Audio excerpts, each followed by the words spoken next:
नमस्कार दोस्तों, welcome to my channel. और इस वीडियो में हम लोग बात करेंगे महासागरीय धाराओं के बारे में, जिसमें से पर्टिकुलरली आज हम बात करने जा रहे हैं पैसिफिक ओशन की करेंट्स या प्रशांत महासागर की धाराओं के बारे में। तो आइए देखते हैं।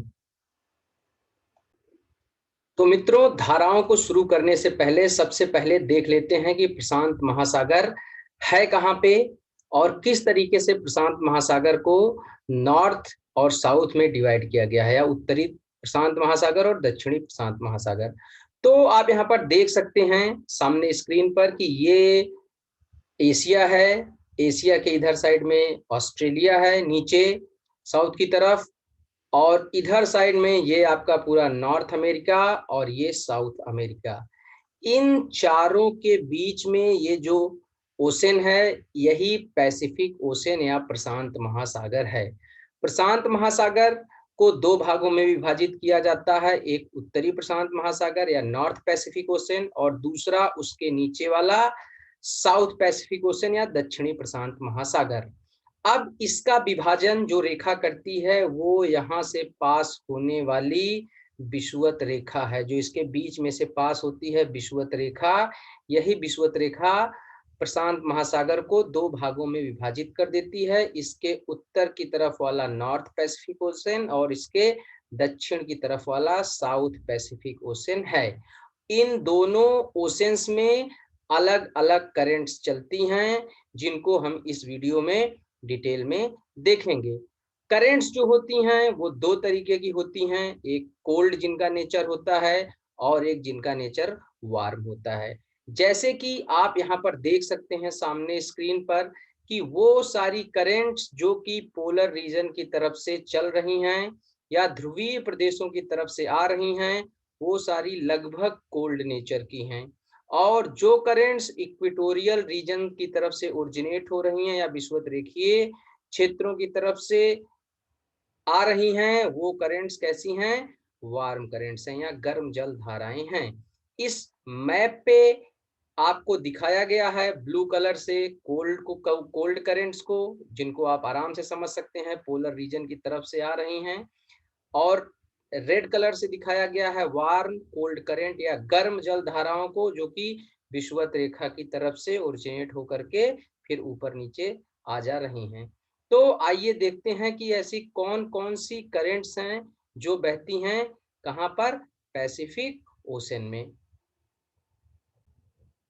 यह जो सामने मैप पर रेड लाइन खींची हुई है, यह विषुवत रेखा की स्थिति है या इक्वेटोरियल लाइन की स्थिति है। मैप को देख करके आप समझ सकते हैं कि विषुवत रेखा के नॉर्थ की साइड में और विषुवत रेखा के साउथ की साइड में पूर्व से पश्चिम की तरफ बहुत ज्यादा मात्रा में पानी बह करके जाता है और पश्चिम की तरफ इकट्ठा होता है। पश्चिम की तरफ इकट्ठा होता है मतलब कि अगर अमेरिका की तरफ से पानी बह करके जाएगा, नॉर्थ अमेरिका साउथ अमेरिका की तरफ से, तो जा करके ये ऑस्ट्रेलिया का और ये जो ये पपुआ न्यू गिनिया वगैरह है, इसके कोस्टल रीजन के आसपास बहुत ज्यादा मात्रा में पानी इकट्ठा होगा। तो जो ये इधर की तरफ से पानी बह करके जा रहा है अमेरिका की तरफ से, दोनों साइड इक्वेटर के, और इकट्ठा हो रहा है यहाँ पर ऑस्ट्रेलिया के आसपास। तो ये पानी इकट्ठा होकर के बहुत ज्यादा मात्रा में तटों से टकरा करके फिर बहता है किधर की तरफ? नॉर्थ की तरफ भी बहता है, साउथ की तरफ भी बहता है, और उसके साथ साथ बहुत सारा पानी वापस लौटता है। और ये पानी वापस लौट करके आता है और फिर से यूएस की तरफ, या आप कह सकते हैं कि नॉट यूएस, नॉर्थ अमेरिका और साउथ अमेरिका के किनारों से दोबारा आकर के टकराता है। तो ये जो विषुवत रेखा के नॉर्थ में ये खूब सारा पानी बह करके जाता है, इसको नाम दिया गया है नॉर्थ इक्वेटोरियल करंट या उत्तरी विषुवतीय धारा। और इसके साउथ में ये जो पानी बह करके जा रहा है ईस्ट टू वेस्ट ऑस्ट्रेलिया की तरफ, इसको बोला जाता है साउथ इक्वेटोरियल करंट या दक्षिणी विषुवतीय धारा। फिर मैंने बताया ये खूब सारा पानी करंट है, मतलब बहुत ज्यादा नदी की तरह ऐसे ओशंस में पानी बहता रहता है, मतलब महासागर के अंदर भी पानी की नदी बह रही है, कुछ ऐसा महसूस होता है। उसके बाद ये जा करके पानी यहाँ पर कलेक्ट होकर के फिर जब ये रिलीज होता है, तो जब ये इधर बीच में से रिलीज होकर के फिर से वापस लौटता है किसकी तरफ, नॉर्थ अमेरिका और साउथ अमेरिका की तरफ, तो बीच में एक करंट प्रोड्यूस होती है जिसको कहा जाता है इक्वेटोरियल काउंटर करंट या काउंटर इक्वेटोरियल करंट, या हिंदी में इसको बोल दिया जाता है प्रतिविषुवतीय धारा। तो ये जो नॉर्थ इक्वेटोरियल करंट है, इक्वेटोरियल काउंटर करंट है, और साउथ इक्वेटोरियल करंट है, दक्षिणी विषुवतीय धारा है।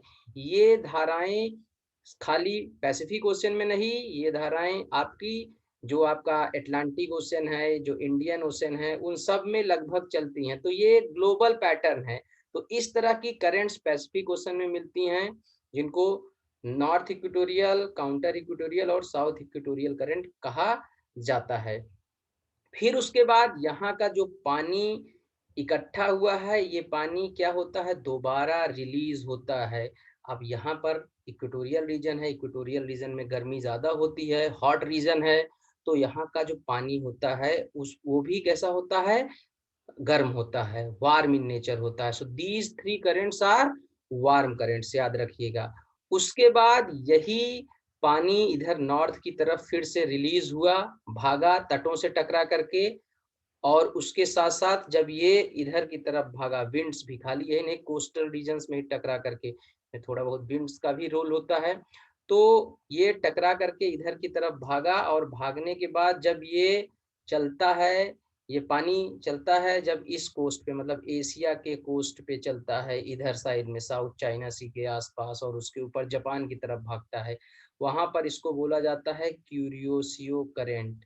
याद रखिएगा, क्यूरियोसियो करंट, नॉर्थ इक्वेटोरियल करंट का ही पानी इधर जाकर के बनता है क्यूरियोसियो करंट। और ये जब साउथ की तरफ ऑस्ट्रेलिया से टकरा करके नीचे की तरफ आता है, तो यही पानी जब इधर लौटता है तो ऑस्ट्रेलिया के ईस्टर्न कोस्ट पर इसको बोला जाता है ईस्ट ऑस्ट्रेलियन करंट।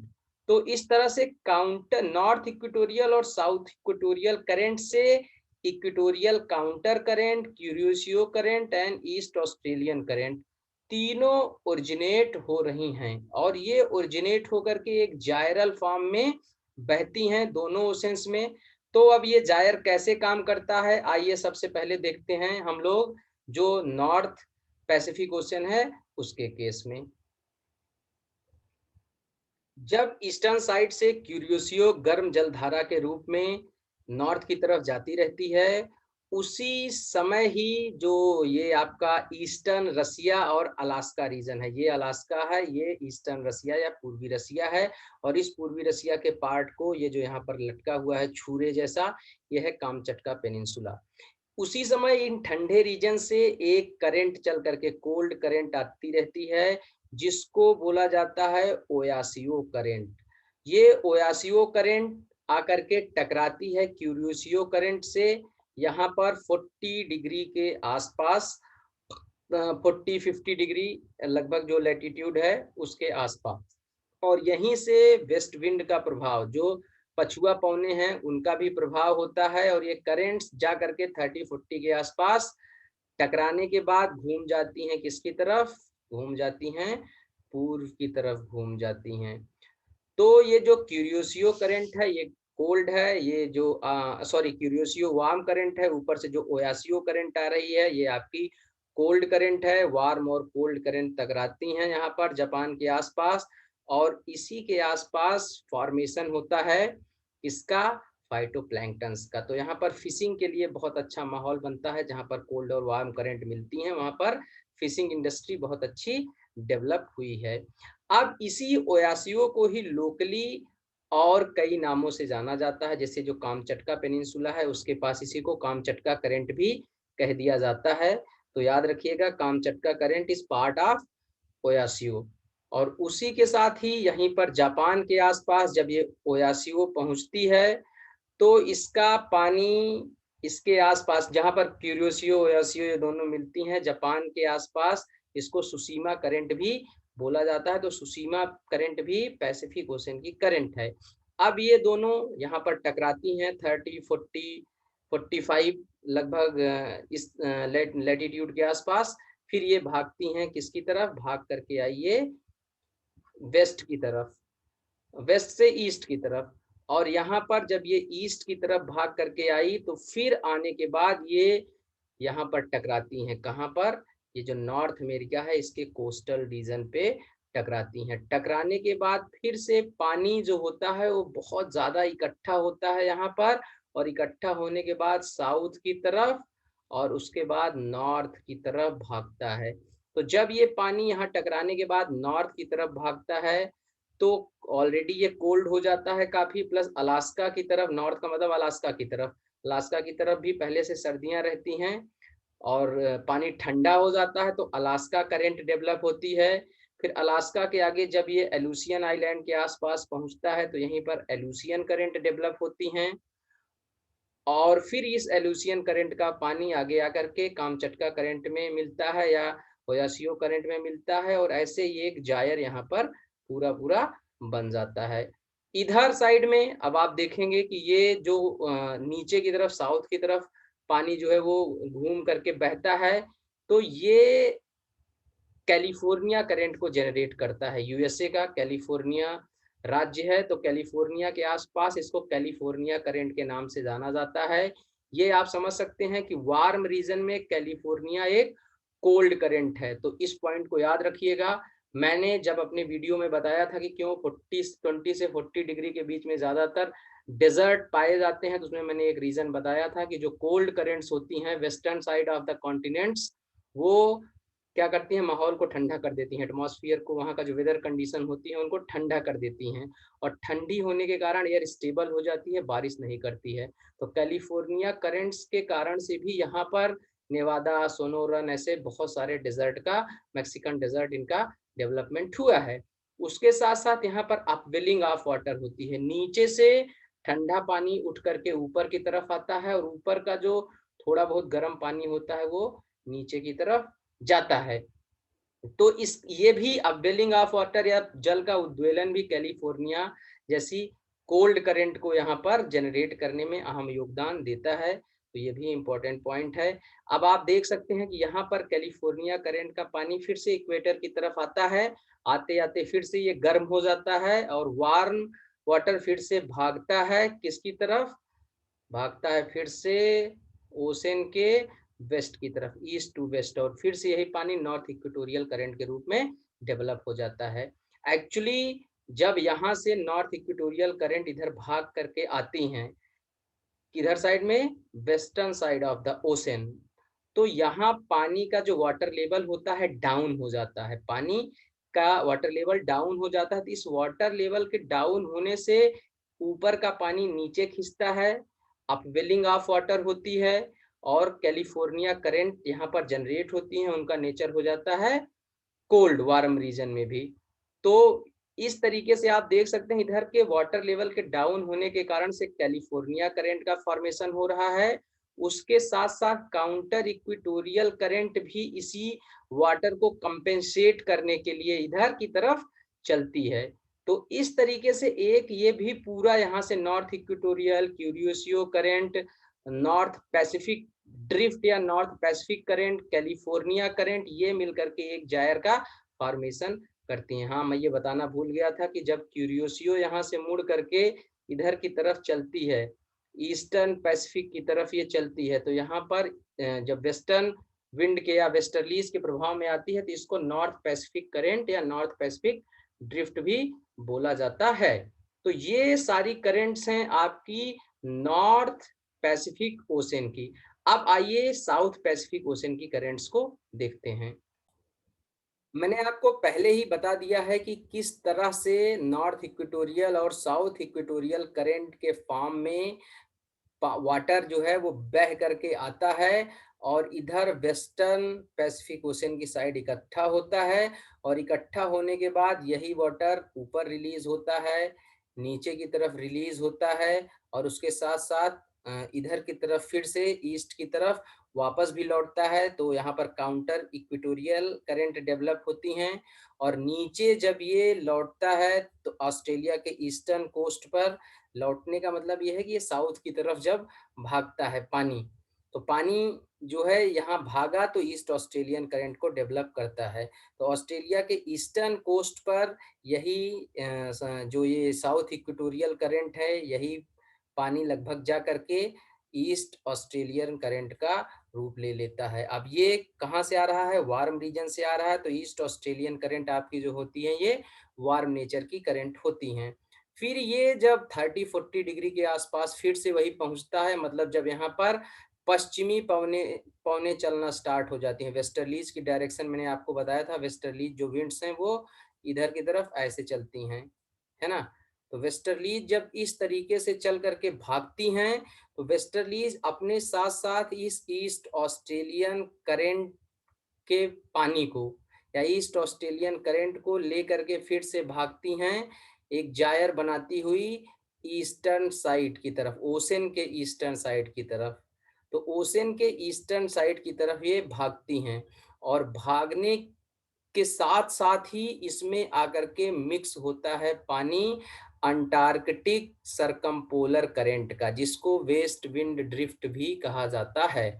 मतलब इधर अंटार्कटिका रीजन से जब बर्फ के पिघलने से और ठंडी हवाओं के बहने से ठंडा ठंडा पानी लौट बह करके आता है किसकी तरफ? इक्वेटोरियल रीजन की तरफ।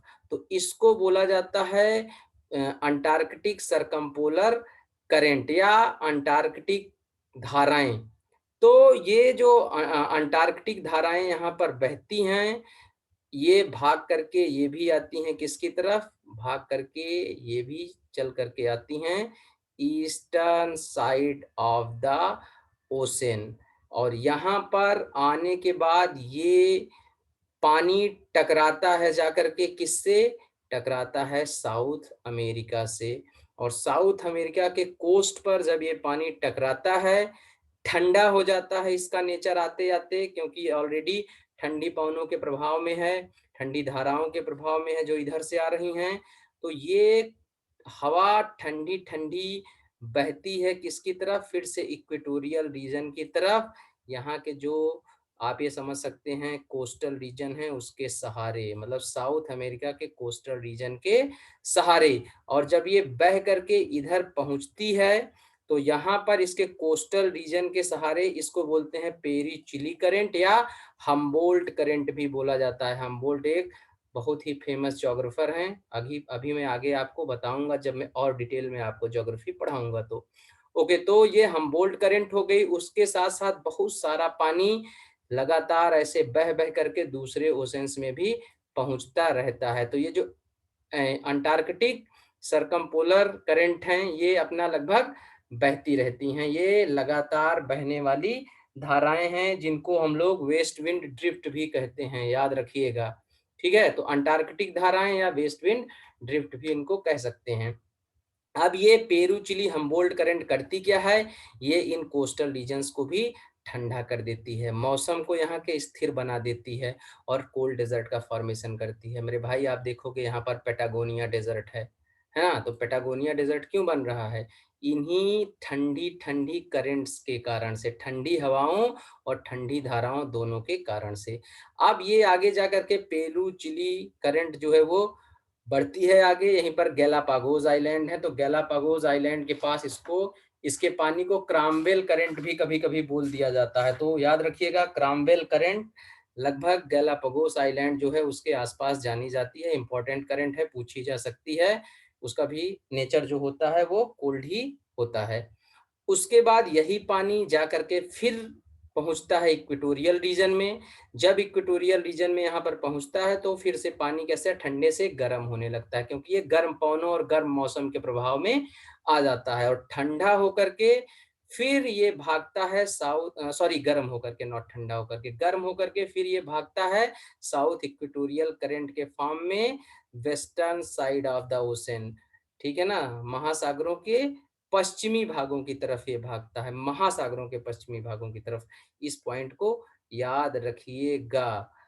तो अब होता क्या है कि जब यहाँ का पानी है जो साउथ इक्वेटोरियल करंट के फॉर्म में इधर जाता है, तो वही मैं पहले ही डिस्कस कर चुका हूँ, इधर वाटर लेवल डाउन हो जाता है। मतलब ईस्टर्न साइड जो ओशंस के हैं वहां पर वाटर लेवल डाउन हो जाता है। तो वाटर लेवल डाउन हुआ तो इधर साइड से जो ये आपकी ये अंटार्कटिक सरकमपोलर करंट्स या वेस्ट विंड ड्रिफ्ट चलती रहती हैं, यही मुड़ करके इस तट के सहारे भाग करके आती हैं इस वाटर लेवल को कंपेंसेट करने के लिए। तो यहाँ पर ये भाग करके चल करके आई इस वाटर लेवल को कंपेंसेट करने के लिए कोल्ड करंट के फॉर्म में, ठीक है ना, ठंडी धाराओं के फॉर्म में। और गर्म हुई, गर्म होने के बाद इधर भागी। जब ये इधर भाग करके यहाँ पर आई तो यहाँ पर ज्यादा मात्रा में पानी इकट्ठा हुआ, नॉर्थ इक्वेटोरियल ऑलरेडी लेकर के आ रही है सी माउंट का फॉर्मेशन की, मतलब एक पहाड़ जैसा पानी का बन जाता है। और फिर वही पानी इधर की तरफ भी भागता है, ईस्ट ऑस्ट्रेलियन करंट, और यहाँ पर इधर की तरफ भाग करके काउंटर इक्वेटोरियल करंट या प्रति विषुवतीय धाराओं का निर्माण करता है इस वाटर लॉस को कंपेंसेट करने के लिए। अब यहीं पर चलती हैं एल्निनो करंट, पेरू पेरू जो है ना इसके आसपास चलती हैं एल्निनो धाराएं। आपसे कोई पूछे कि एल्निनो धाराएं कहाँ चलती हैं, तो ये पेरू के आसपास चलती हैं। गर्म धाराएं होती हैं, हर चौथे पांचवें साल लगभग इनको एक्सपीरियंस किया जाता है, और ये यहाँ का टेम्परेचर जब आती हैं बहुत बढ़ा देती हैं, बहुत बारिश करती हैं, खतरनाक होती हैं। तो एल्निनो धाराओं के बारे में हम डिटेल में पढ़ेंगे दूसरे किसी वीडियो में। मैं आपको बताऊंगा कि एल्निनो ओरिजिनेट क्यों होती हैं, एल्निनो का इम्पैक्ट क्या है। फिलहाल आज के लिए इतनी इंफॉर्मेशन काफी है, इसको याद रखिएगा। आइए एक क्विक रिवीजन थोड़ा सा और कर लेते हैं एक मैप के माध्यम से। तो मेरे भाई ध्यान देना, जैसे मैंने पहले ही बताया है, यहाँ पर ओरिजिनेट हुई नॉर्थ इक्वेटोरियल करंट, यहाँ पर ओरिजिनेट हुई साउथ इक्वेटोरियल करंट, इक्वेटर के नॉर्थ और साउथ में। और फिर उसके बाद पानी एकत्रित हुआ यहाँ पर, गर्म पानी है, तो ये दोनों वार्म करंट हैं। यहाँ पानी एकत्रित होने के बाद फिर भागता है नॉर्थ की तरफ क्यूरियोसियो करंट के रूप में, और साउथ की तरफ ईस्ट ऑस्ट्रेलियन करंट के रूप में। और फिर उसके बाद ये जो पानी है इसको यहाँ पर क्यूरियोसियो करंट के रूप में जाना जाता है। जब ये नॉर्थ की तरफ भागा, क्यूरियोसियो करंट जब 30 से 40 डिग्री के आसपास आती है, यहाँ पर आप देख सकते हैं 30-40 डिग्री, ये आपका लेटीट्यूड है। तो 30-40 डिग्री के आसपास जब ये आया, ये आ गया वेस्टर्लीज के इम्पैक्ट में, पछुआ पवनों के प्रभाव में, और ये पानी फिर भागने लगता है पछुआ पवनों के प्रभाव से eastern side of the ocean, ocean के पूर्व की तरफ ये भागने लगता है। तो यहाँ पर जब ये पूर्व की तरफ भागता है तो आपकी जनरेट होती हैं नॉर्थ पैसिफिक करंट या उत्तरी प्रशांत महासागरीय धाराएं। अब यही पानी यहाँ पर गया नॉर्थ पैसिफिक करंट के रूप में, और फिर ये जाने के बाद टकराता है इधर कोस्टल रीजन से, मतलब नॉर्थ अमेरिका के कोस्टल रीजन से। टकराने के बाद फिर यही जब नॉर्थ की तरफ भागा, और यही पानी भागा साउथ की तरफ। तो जब ये साउथ की तरफ आता है तो मतलब यूएसए और मैक्सिको के बॉर्डर की तरफ आता है, तो यहाँ पर कैलिफोर्निया करंट के रूप में जाना जाता है। और ऊपर की तरफ गया, अलास्का के आसपास पहुंचा तो अलास्का करंट के रूप में जाना जाता है। अलास्का करंट जो होती हैं ये भी ठंडी होती हैं, या आपकी नॉर्थ पैसिफिक करंट ये भी लगभग ठंडी टाइप की होती है। एक्चुअली होता क्या है, इस जोन में ठंडा और गर्म पानी दोनों मिक्स होता है। तो आप देख सकते हैं यहाँ ये अलास्का करंट के रूप में जाना गया। फिर अलास्का के आगे जब ये पहुंचा एलुसियन आइलैंड के पास तो एलुसियन करंट के रूप में जाना गया। फिर ये पानी मिक्स हो जाता है इधर से आने वाले ठंडे पानी के साथ, ठीक है। तो ये ठंडा पानी इधर से जो आता है इसको बोलते हैं ओयासियो करंट। तो ओयासियो करंट ऊपर से आती रहती है, कोल्ड कोल्ड ओयासियो, और इधर से वार्म वार्म क्यूरियोसियो, दोनों यहीं पर मिलती हैं जापान के आसपास। और फिर मिलने के बाद पानी भागता है किसकी तरफ, इधर की तरफ, ईस्ट की तरफ भागता है। तो एक जायर ये बनता है सब पोलर जायर, एक इधर की तरफ जायर बनता है नॉर्थ पैसिफिक जायर, जो कि यहाँ से ऐसे नॉर्थ इक्वेटोरियल, क्यूरियोसियो, नॉर्थ पैसिफिक और कैलिफोर्निया इस करंट को लेकर के बनता है। जापान के आसपास यहीं सुशीमा करंट बहती है। ये हो गया। और फिर उसके बाद आपकी काउंटर इक्वेटोरियल करंट यहाँ से रिलीज होती हैं जो सी माउंट्स बने हुए हैं।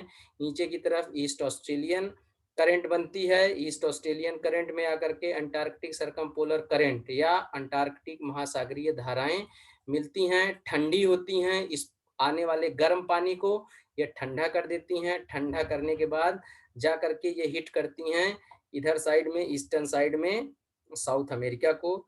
यहाँ ठंडी ठंडी हवाएं टकराती हैं और इसको बोला जाता है पेरू करंट या हम्बोल्ट करंट। इस रीजन में डेजर्ट का फॉर्मेशन करती हैं जब कोल्ड एयर आती है, ये आपको मैं बता चुका हूँ। और यहाँ टकराने के बाद फिर ये इक्वेटोरियल रीजन की तरफ भागी, जो इधर पानी गया है उसको कंपेंसेट करने के लिए।